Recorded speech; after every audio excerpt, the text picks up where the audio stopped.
नमस्ते बच्चों, कैसे हो आप? बच्चों, हमने चित्र पाठ 1 और काव्य 2 हमें समझ ले ली। जो हमने प्रश्न आपको दिए समझाया है, उनको आपको एक कसौटी के रूप में लिखने भी देते हैं और आप सब लिखते ही होंगे ऐसी हम आशा रखते हैं, क्योंकि आप जो हर वीडियो देखते हैं वो आपको उनमें से कितना याद रहता है ये जानने के लिए हमने ये आपको हर शनिवार को एक वर्कशीट बनाने की योजना की है। तो आप सबको कैसी लगी ये हमें ज़रूर बताना, क्योंकि हमें भी पता चले कि बच्चों यहाँ पे खुश है या नहीं। यानी कि हमने जो वर्कशीट आपको हम देते हैं, जो हम प्रश्नोत्तरी आपको देते हैं, वो आपको लिखने की अच्छी लगती है या नहीं, ये जानने के लिए आप सब लोग हम नम्र विनोदन करते हैं, अपील करते हैं कि आप सब लोग हमें लिखकर भेजें कि आपको हमारा सुझाव कैसा लगता है। अच्छा लगता है तो अच्छा भी लिखें, अगर उसमें आप कुछ और नया करने की सोचते हैं तो वो भी हमें लिखकर दे।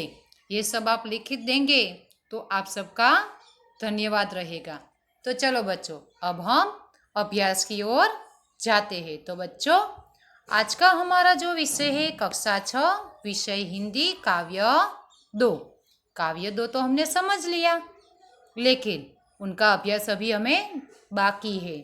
तो अब हम इस वीडियो में आपको काव्य 2 का अभ्यास यानी कि स्वाध्याय को पढ़ाएंगे। तो बच्चों, तो यहाँ सबसे पहले आपको क्या दिखाई देता है? शब्दार्थ। जो मैं पाठ समझाती गई थी उसमें मैं आपको शब्द के अर्थ देती गई थी, लेकिन हमें इसको CW में भी लिखना है। इसलिए यहाँ जो मैं लिखाती हूँ ये सब आपको अपनी नोट में लिखना है। आप लिखेंगे इसी में आशा रखती हूँ। तो बच्चों, यहाँ जो शब्दार्थ है अब हम उसका अभ्यास करेंगे। निशान। निशान यानी चिन्ह। सूर्य। सूर्य यानी सूरज। अस्थि। अस्थि यानी हड्डी। हर्ष। हर्ष यानी आनंद। प्राण। प्राण यानी जान, जीव। तराना। तराना यानी गीत, गाना। गति। गति यानी उन्नति, विकास। जग। जगत, दुनिया। लोक यानी संसार। मानव यानी आदर, सम्मान। भूमि यानी धरती, जमीन। देह यानी तेज, प्रकाश। देह यानी तन, शरीर, काया। राग। राग यानी स्वर, ताल। आसमान यानी आकाश। निस्दिन यानी हर रोज, प्रतिदिन। बच्चों, यहाँ जो शब्द समूह आपको दिया है वो शब्द समूह है ताल और लय युक्त संगीत यानी राग। यहाँ शब्द समूह एक ही है, इसलिए मैंने यहाँ आपको नीचे बता दिया है। अब हम जाएंगे विलोम शब्द पर। तो विलोम शब्द है मधुर, कड़वा। समता, विषमता। न्याय, अन्याय। धर्म, अधर्म। शुभ, अशुभ। जीवन, मृत्यु। प्रकाश, अंधकार। मान, सम्मान। भूमि, आसमान। सुख, दुख। हर्ष, शोक। पास, दूर। चेतन, जड़। स्वामी, दास। चलो बच्चों, अब हम आपको स्वाध्याय की ओर ले जाते हैं, यानी कि हमारे पाठ का जो अभ्यास है उन अभ्यास में अब हम जाएंगे। तो बच्चों, यहाँ जो प्रश्न है, एक जगत एक लोक, ऐसा कवि ने क्यों कहा है? अब हम इनके उत्तर आपको लिख कर भी देंगे और यहाँ मैं आपको समझाती हूँ। समझ कर लिखेंगे तो जल्दी याद रह जाएगा, लेकिन मैं लिख कर दूंगी तो आप क्या करेंगे? सिर्फ लिखेंगी, लेकिन उसका अभ्यास नहीं करेंगे। तो बच्चों, आपको याद कैसे रखना है? अगर समझ कर करेंगे तो जल्दी याद रह जाएगा। तो प्रयत्न ऐसा करें कि आप सब लोग प्रश्न के उत्तर को समझकर लिखेंगे। तो अब हम एक जगत एक लोक ऐसा कवि ने क्यों कहा है, इनका उत्तर समझेंगे। एक जगत एक लोक ऐसा कवि ने क्यों कहा है? लोक, लोक यानी संसार। ये संसार में रहने वाले सभी मानव लोक एक है।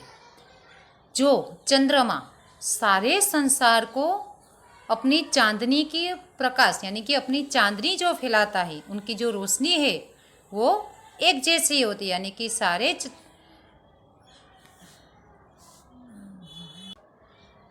एक जगत एक लोक, लोक यानी संसार। यह संसार एक मानव लोक है।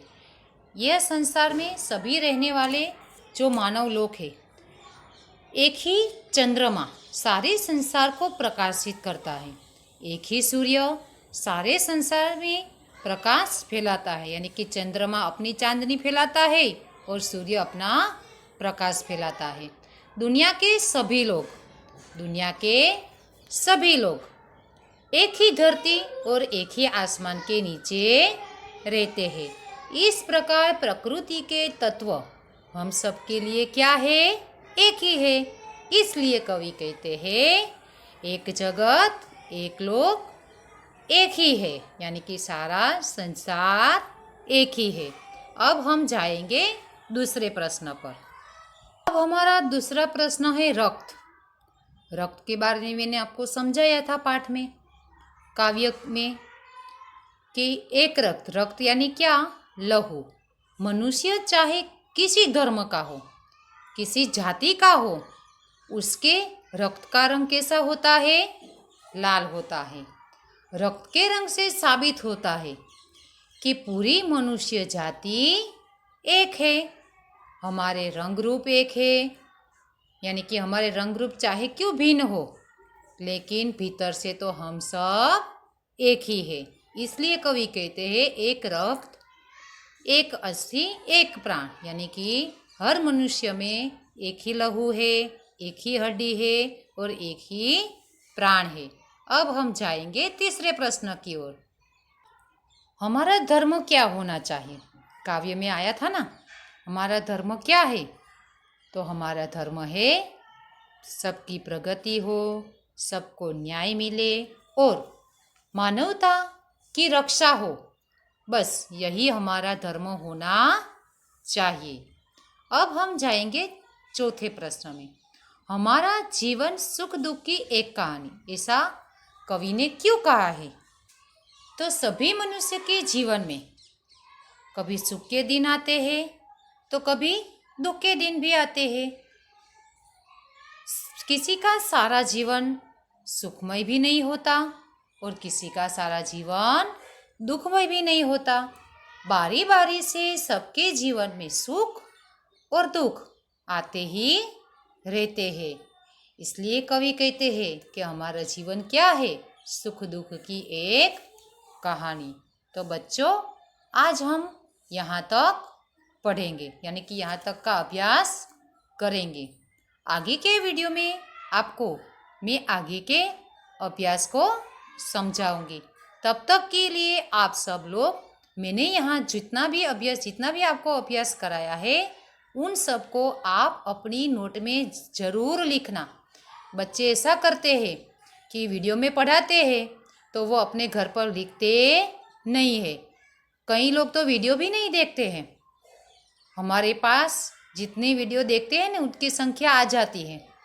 कुछ लोग अभी वीडियो नहीं देखते हैं। तो बच्चों, आपके आसपास के जितने भी मित्र हैं, अगर उसके पास मोबाइल की व्यवस्था नहीं है तो आपको इनको मदद करना है। कैसी मदद?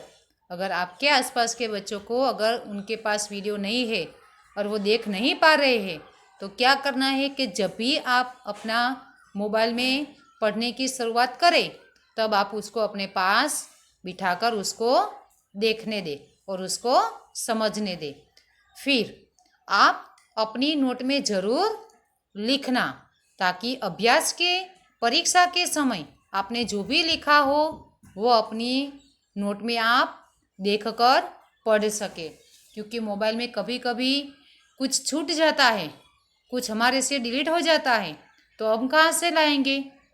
अगर नोट में लिखा होगा तो आप जब भी पढ़ना चाहेंगे तभी पढ़ सकते हैं। तो बच्चों, आज हम यहाँ तक पढ़ेंगे। धन्यवाद।